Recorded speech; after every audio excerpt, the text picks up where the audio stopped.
Waves now. Elena's with us here on set. We've been talking about the Euro crisis all morning, haven't we? Italy coming under fire now in the European papers today is lack of budget discipline. How's it gone down in Italy itself? Europe's decided to ditch Berlusconi, says La Repubblica. Now, that's a left-leaning paper that wouldn't normally have much sympathy for Il Cavaliere, but they say Italy has been sold down the river by other European nations who are threatened that the country is putting the whole Euro saving plan in jeopardy if they don't sort out their budget discipline. But La Repubblica says there's just nothing Italy can do. It's the victim of international economic market forces, and whatever plan they put forward, the problem today in Italy is a row going on between Berlusconi and his coalition partner, the right-wing Lega Nord, about whether or not the pension age should be raised to 67. But La Repubblica says whatever they agree, they're not going to make Brussels happy. If we have a look at their cartoon in the paper, they've got two people, one saying Sarkozy says the Eurozone's going to explode, and the other saying, well, in that case, they'd better not open Berlusconi's plan, leave it to the bomb disposal squad. So they know that's not going to go down well when Italy puts its proposals forward to the rest of Europe. Lots of things not going down very well, actually. We've got the Italian press as well, feeling rather insulted by Sarkozy and Merkel at the moment. Corriere della Sera, another Italian paper, very upset about that little smirk that we saw Sarkozy and Merkel have at the weekend when they were asked about Italy's economy. They say it just shows how arrogant the foreign leaders are. Again, they say Italy just can't be blamed for the amount of economic trouble it's got itself into. It can't be forced to impose even tougher austerity measures, and they say it's being used as a scapegoat for the rest of Europe. Not the only foreign paper to attack the French president today, are they?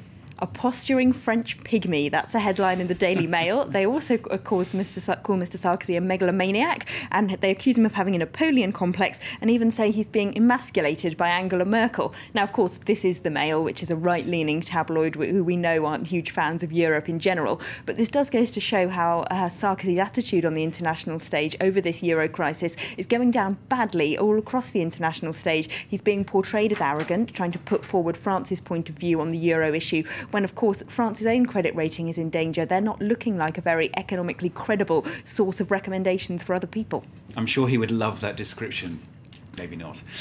Britain itself, the Occupy London camp, is causing controversy, isn't it? Yes, here in the Times, they've sent out thermal imaging cameras to the camp that's been set up by protesters outside of St Paul's Cathedral. So you've got this rather blurry picture on the front page, which, according to them, proves that only 9 out of 10 of those tents are actually occupied during the night. Now, the Times, a right-wing paper, says that proves the anti-capitalist protesters aren't really dedicated to their cause. But inside in The Guardian, if we have a look at them, they say that only 9 out of 10 tents being occupied might actually be good news for the movement, because that proves the protesters are real people with real jobs and real lives to carry on. They're not lazy students. They don't have all day to lie around in tents. So they say this news might actually bring more ordinary people to back the Occupy cause.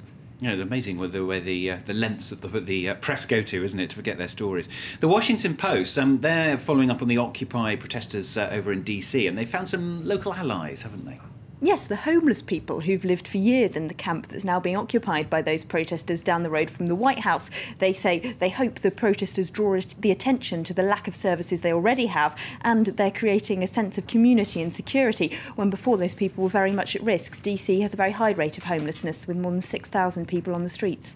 And the last story you're going to tell us about, a figure from the 2008 election campaign in the US is making a comeback. Do you remember Joe the Plumber? I do remember Joe the Plumber, yeah. Yes, he, of course, asked President Obama a difficult question during the last campaign and was then adopted as a figurehead by the McCain campaign. He's now running for Congress himself, he's announced today. This is in USA Today. He says that the congressmen in the US are too much from an elite, and they need ordinary people, working men, like plumbers, to represent the people. There is a slight problem, which is that he isn't actually a qualified plumber. That was a misrepresentation made at the first campaign. And his name's not actually Joe either, it's Samuel Wurzelbacher, but that hasn't stopped him making the most of his 15 minutes of fame. He's already published a book off the back of it, and now he's hoping he can get local people in Ohio to vote for him. Fantastic. Samuel the non-plumber, the next president of the United States.